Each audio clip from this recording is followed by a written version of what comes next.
नमस्कार दोस्तों, आपका स्वागत है विचार और अभिव्यक्ति के दूसरे अंक में। मेरा नाम है नितिन त्यागी। दोस्तों, जैसा कि मैंने पहले अंक में आपसे ये वादा किया था कि इस मंच के द्वारा मैं कोशिश करूंगा देश में हाल फिलहाल में हो रही घटनाओं के संबंध में।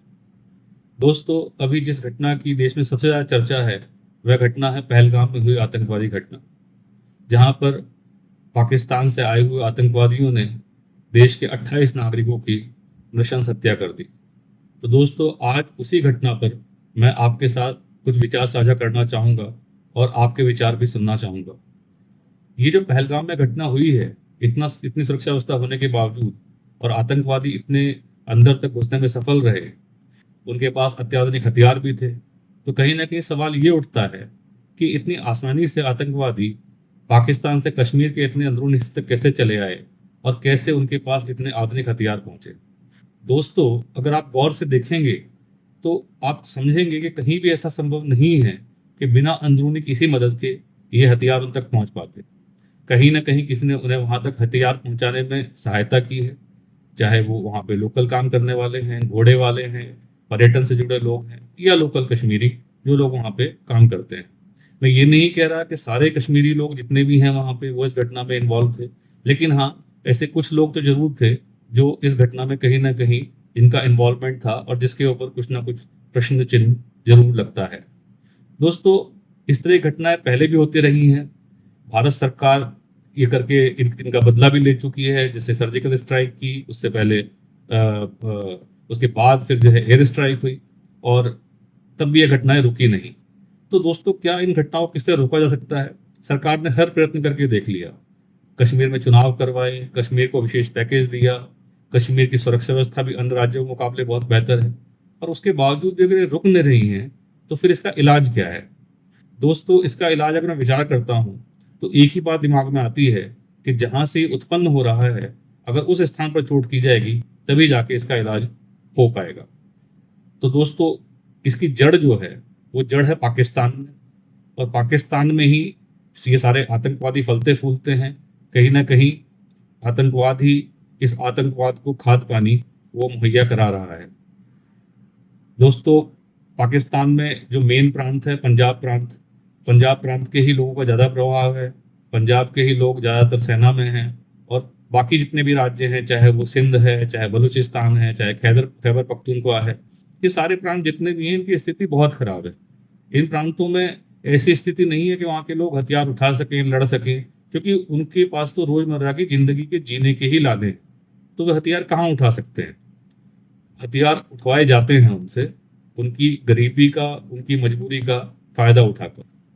तो दोस्तों, ये आप देखते हैं कि अगर पाकिस्तान की आर्मी को आप गौर से देखें तो वहाँ जितने भी जनरल रहे हैं पहले पहले वो सारे पाकिस्तानी रहे हैं, और जब भी किसी जनरल का कार्यकाल खत्म होने को होता है तो अपना कार्यकाल बढ़ाने के लिए, अपना प्रभाव बढ़ाने के लिए कहीं ना कहीं वो इस तरह की घटनाओं को अंजाम देता है, ताकि उसका कार्यकाल बढ़ सके, एक युद्ध का माहौल बन सके, और वहाँ की जनता वहाँ के छद्म राष्ट्रवाद में उस जनरल को सपोर्ट करे। तो इस तरह की घटनाएं जो हो रही हैं, इसका मेन कारण वहाँ की जो सेना है, जो आर्मी है वहाँ की, तो मेन उसका है कारण, उसी की वजह से ये सारी घटनाएं होती हैं। तो अगर ये उत्पन्न हो रहा है वहाँ की सेना से और हमें इसका जवाब देना है, तो दोस्तों जवाब ऐसा होना चाहिए कि आगे से दोबारा ये घटनाएं ना हो, क्योंकि पेड़ की शाखाओं पर प्रहार करने से कुछ नहीं होगा। जो पेड़ की जड़ है उस पर प्रहार करना पड़ेगा, और जैसा मैंने कहा कि पेड़ की जड़ है वहाँ की पाकिस्तान की आर्मी, पाकिस्तान की सेना। दोस्तों, हम सब जानते हैं कि भारत की सेना सक्षम है, चाहे वो भारत की थल सेना है, चाहे वायु सेना है, चाहे हमारी जल सेना है। हमारे पास आधुनिक हथियार हैं, हमारे पास सैनिक हैं, हमारे पास जनरल्स हैं जिन्हें युद्ध का अच्छा अनुभव है, और वो इसका सैन्य रूप से अच्छे से जवाब देने में सक्षम है। तो क्या चीज़ है जो उनको रोक रही है? किस किस वजह से अभी तक जवाब नहीं दिया जा पा रहा है? तो दोस्तों, इसका अगर आप देखेंगे, सरकार के पास बहुत जिम्मेदारी है कि अगर हम कोई बदला लें तो हमारी किसी तरीके की क्षति ना हो। पहले भी सर्जिकल स्ट्राइक हुई हैं, एयर स्ट्राइक हुई हैं, जिसमें सरकार ने इस बात का ध्यान रखा कि हमारी कम से कम क्षति हो। पहले जब उड़ी के बाद हमला किया गया तब भी हमारे सारे सैनिक वहाँ पर सुरक्षित लौट आए। एयर स्ट्राइक में अभिनंदन की घटना हुई थी। उसके बाद हमारी सरकार ने इस तरह का एक दबाव पाकिस्तान के ऊपर डाला कि 24 घंटे के अंदर अभिनंदन की वापसी हुई। तो सरकार जुड़ी हुई है, हमारे राष्ट्रीय सुरक्षा सलाहकार, हमारे प्रधानमंत्री, हमारे रक्षा मंत्री, हमारे थल सेना, वायु सेना, हमारी जल सेना के अध्यक्ष, इन सब की मीटिंग हो चुकी है और ये निश्चित है कि कहीं ना कहीं एक अच्छी योजना तैयार की जा चुकी है और अब सही समय का इंतजार है। सही समय पर जो एक आतंकवादियों ने घटना की है, इस आतंकवाद के वृक्ष की जड़ों पर एक जोरदार प्रहार किया जाएगा और उम्मीद है कि इस तरह की घटनाओं पर इसके बाद कहीं ना कहीं रोक लगेगी। लेकिन दोस्तों, एक इस घटना का दूसरा पक्ष भी है कि हमारे देश के अंदर क्या हो रहा है। अगर हमारे अंदर देखें तो कहीं ना कहीं सवाल उठाए जा रहे हैं। अगर सिंधु जल समझौते को रद्द किया गया तो लोग उसके ऊपर सवाल उठा रहे हैं कि पानी नहीं रोकना चाहिए। कुछ लोग कह रहे हैं कि ये तो एक्सट्रीम स्टेप है, गलत स्टेप है, इस तरह का स्टेप नहीं लिए जाना चाहिए। लेकिन सवाल ये है कि क्या वो लोग कभी ये भी सोचते हैं कि जो लोग मारे गए हैं उनके परिवारों की क्या स्थिति है, वो लोग क्या सोचते हैं। हम कहीं ना कहीं सिर्फ ये अपनी राजनीति की वजह से या अपनी कहीं समाज में अपनी कोई स्थान पैदा करने के लिए या किसी तरीके से अपना प्रभाव पैदा करने के लिए इस तरह के बयान देते हैं और कहीं ना कहीं इससे न केवल हमारी स्थिति कमजोर होती है बल्कि सरकार के लिए भी एक दबाव की स्थिति पैदा होती है कि देश के अंदर से इस तरह की आवाजें उठ रही हैं। दोस्तों, हम जब तक खाद पानी नहीं बंद करेंगे जहां से आतंकवाद पैदा हो रहा है, तब तक वो इस तरह की चीजों से कैसे बाज आएगा। जब तक मर्म स्थान पे चोट नहीं करेंगे तब तक वो इस तरह की चीजों से कैसे बाज आएगा। हम जानते हैं कि पाकिस्तान की अर्थव्यवस्था वहाँ की खेती पर टिकी हुई है। अगर हम पानी रोक देंगे तो कम से कम उनकी खेती पर फर्क पड़ेगा। वहाँ की जनता वहाँ की सेना का विरोध करेगी और यही भारत सरकार की योजना है कि वहाँ की जनता वहाँ की सेना के खिलाफ उठ खड़ी हो और जिस तरह से वो आतंकवाद को समर्थन करते हैं वहाँ की सेना, उसको कहीं ना कहीं इस चीज के लिए विरोध हो और वो इसको रोके। दोस्तों, लोग तरह तरह की बातें कर रहे हैं, सवाल उठा रहे हैं, सरकार क्या कर रही है, किस तरह से इस तरह से हमला हो गया, कैसे सुरक्षा में चूक हो गई। इस तरह के हमले का होना भारत में कोई नई बात नहीं है दोस्तों। इस तरह के हमले भारत में पहले भी हुए हैं। पहले आप याद करिए, मुंबई की आतंकवादी घटना हुई, 3 दिनों तक हैवानियत का जो नंगा नाच हुआ और उसके बाद हमारी प्रतिक्रिया क्या थी। हमारी प्रतिक्रिया सिर्फ ये थी कि एक हमने यहाँ पे कसाब को पकड़ लिया और उसी को हमने ढोल पीटा के हाँ कसाब को पकड़ के हमने फांसी कितने दिनों बाद दी।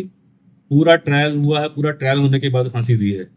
तो दोस्तों, क्या ये सही जवाब था उसका? अगर हम उससे पहले चले जाएं तो दोस्तों, उससे पहले कहीं ना कहीं पंजाब का आतंकवाद देख लीजिए। जब पंजाब में आतंकवाद होता था तो आपको याद होगा किस तरीके से लोगों को मारा जाता था। पंजाब जल रहा था एक तरीके से। उसके बाद श्री KPS गिल वहाँ के पुलिस महानिदेशक बने और धीमे धीमे उसके ऊपर लगाम लगी। भारत सरकार ने इच्छा शक्ति दिखाई। उससे पहले भी अगर हम चलें, 1962 में भारत की जमीन हथियार ली गई और उसके क्या कारण था कि हमारी सेना के पास हथियार ही नहीं थे उस टाइम पे। हमारी जो ऑर्डिनेंस फैक्ट्री थी उनमें तो खिलौने बनाए जा रहे थे, गुब्बारे बनाए जा रहे थे। उसके बाद की बात करें, जब पाकिस्तान से लड़ाइयाँ हुई हैं हमारी 2-3 बार, तो उन लड़ाइयों में हमने पाकिस्तान को हरा दिया। पाकिस्तान की ज़मीन तक हम पहुंच गए और पाकिस्तान की ज़मीन पर पहुंचने के बाद हमारी तत्कालीन सरकारों ने क्या किया, शिमला समझौते के नाम पर वो ज़मीन हमने जो जीती थी, वो ज़मीन हमने समझौते के टेबल पे हार दी। हमारे पास 90,000 सैनिक थे।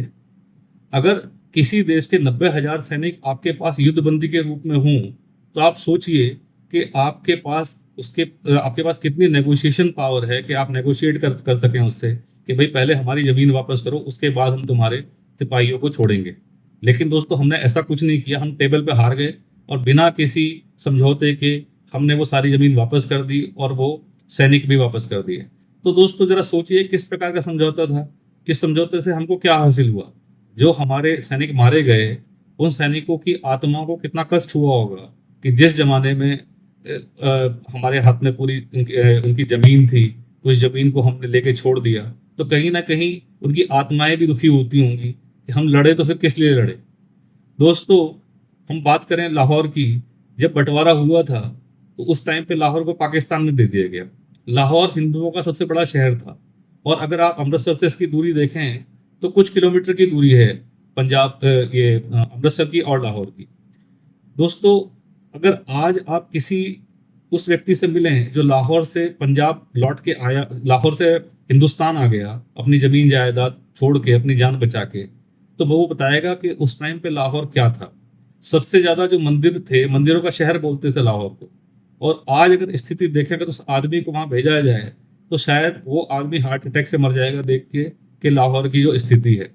मतलब कहने का ये कि जो आप उस टाइम पे ले सकते थे उसको भी आपने नहीं लिया। आज जो सरकार है, कम से कम लोगों का उसके ऊपर एक विश्वास है कि जैसे 2014 के बाद जो भी घटनाएं हुई तो उनका मुंह तोड़ जवाब दिया गया। इससे पहले कभी इस तरह से जवाब नहीं दिया गया। आज सरकार जो कर रही है वो जवाब देने की तैयारी कर रही है, और ये सबको यकीन है कि आज या कल या परसों सरकार इस चीज का एक माकूल जवाब देगी और कोशिश करेगी कि इस तरह की घटनाएं दोबारा न हो। लेकिन दोस्तों, एक तीसरा पक्ष ये भी है कि हम अंदर के खतरे को कैसे पहचानें।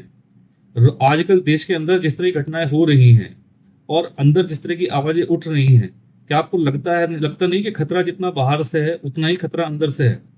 और दोस्तों, अगर हम अंदर के खतरे को नहीं पहचानेंगे तो जो खतरा हमारे अंदर पल रहा है तो कल को ये ला इलाज हो जाने वाला है। दोस्तों, बीमारी का इलाज टाइम पे हो जाए तो ठीक है, नहीं होता तो फिर वो असाध्य हो जाती है, फिर उस बीमारी का कभी इलाज नहीं होता। हमको याद रखना चाहिए कि 1947 में जो हालात पैदा हुए थे वो अंदर से ही पैदा हुए थे, उसे बाहर से करने के लिए कोई नहीं आया था। और उसका परिणाम हुआ था देश का बंटवारा। और उस देश के बंटवारे को देश आज भी झेल रहा है, और आज भी ये सारी घटनाएं हो रही हैं, तो कहीं ना कहीं ये उसी घटना का परिणाम है जो 1947 में हुई थी। दोस्तों, अगर देश है तो हमारी पहचान है, अगर देश है तो हम हैं। हम देखते हैं कि आज लोग बात करते हैं जातियों में बांटने की, समाज को तरह तरह की बातें समाज को विघटन करने के लिए वो व्यक्त करते हैं। कोई कहीं ना कहीं उनकी कुछ राजनीतिक मजबूरी होती है, कुछ लोग अपने समाज में पोजीशन बनाना चाहते हैं और वो जाति के नाम पे लोगों को बांटते हैं। दोस्तों, हम लोगों को कहीं ना कहीं इन लोगों को पहचानना पड़ेगा। अगर हम इन लोगों को नहीं पहचानते तो उन लोगों का तो फायदा है, और कल को देश का और जनता का सिर्फ नुकसान ही नुकसान होने वाला है। हमारा घर, हमारी जमीनें, हमारी जायदाद, जो कुछ भी है सिर्फ इस देश की वजह से। और दोस्तों, अगर देश सुरक्षित नहीं है तो हम भी सुरक्षित नहीं है। कहीं ना कहीं उन तत्वों को जो हिंदुस्तान को तोड़ने का इरादा रखते हैं, हिंदुस्तान को कमजोर करने का इरादा रखते हैं, तो उनको हमको पहचानना पड़ेगा और उनसे एक दूरी बनानी पड़ेगी। राजनीति, दोस्तों, राजनीति एक ऐसी चीज हो गई है कि जहां पे किसी भी व्यक्ति के जो मुंह में आ रहा है वो बोल रहा है, उसके खिलाफ किसी तरह का कोई एक्शन नहीं लिया जा सकता। उसके पास बचने के 100 तरीके हैं, 50 लोग उसके साथ खड़े हो जाते हैं। तो दोस्तों, पहले राजनीति सेवा होती थी, आज राजनीति हो गई है एक व्यवसाय। इस व्यवसाय से लोग कमा रहे हैं, दूसरों का, समाज का, देश का नुकसान कर रहे हैं। और ये नुकसान करवाने में जितना हाथ उनका है, सॉरी, उतना हाथ हमारा भी है। भाई, हम उनके साथ लगते हैं, उनके पीछे चलते हैं, तभी तो वो लोग इतना आगे बढ़ पाते हैं और समाज को प्रभावित कर पाते हैं। अगर हम उन लोगों की बातों को मानना बंद कर दें, अपनी बुद्धि लगाएं कि भाई ये जो आदमी कह रहा है, ये आदमी सही कह रहा है, गलत कह रहा है, जाति के नाम पे भड़का रहा है, देश को बांटने का काम कर रहा है, तो इतनी बुद्धि तो हम लोग के अंदर है तो कि हम लोग उसको समझ सकें। अगर समझ के भी उसके पीछे चलते हैं तो फिर इसका तो कोई इलाज नहीं है। लेकिन हर आदमी के पास विवेक शक्ति है। अगर उस विवेक शक्ति का वो आदमी इस्तेमाल करता है तो कहीं ना कहीं वो पहचान सकता है कि ये आदमी क्यों इस तरह की बात कर रहा है और इसका परिणाम होने वाला क्या है। हम भेड़ चाल में चल रहे हैं दोस्तों, और अगर हम भेड़ चाल में चलते रहेंगे तो हमारा कल को नुकसान ही होना है, हमको इससे फायदा नहीं हो सकता। दोस्तों, हमें कुछ ना कुछ करना पड़ेगा, हमें पहचानना पड़ेगा अपनी बुद्धि के अनुसार। दोस्तों, जाति कुछ नहीं होती। जाति है तो जब बनाई गई थी तो कर्म के आधार पर बनाई गई थी, आज हो गई है जन्म के आधार पर, इसलिए इसका दुरुपयोग हो रहा है। तो दोस्तों, मैं ये नहीं कहता कि आप मत मानो, आप अपने व्यक्तिगत रूप से रखो उसको, लेकिन समाज को और देश को उससे पहले रखो। अगर वो समाज के लिए उपयोगी है तो बहुत अच्छी बात है, अगर समाज के लिए उपयोगी नहीं है तो फिर उसको बार बार उठाने का, उन मुद्दों को कोई मतलब नहीं बनता। दोस्तों, सरकार को जो करना है सरकार करेगी आतंकवादी घटनाओं या देश को बचाने के लिए। हमको भी सोचना पड़ेगा कि हम क्या कर सकते हैं, और हमको करना पड़ेगा, खाली सोचने से काम नहीं चलेगा। हम पहचान कर सकते हैं ऐसे तत्वों की, ऐसे लोगों की जो हमें बांटने की कोशिश कर रहे हैं, समाज को बांटने की कोशिश कर रहे हैं। हमको किसी के साथ युद्ध करने की कोई जरूरत नहीं है।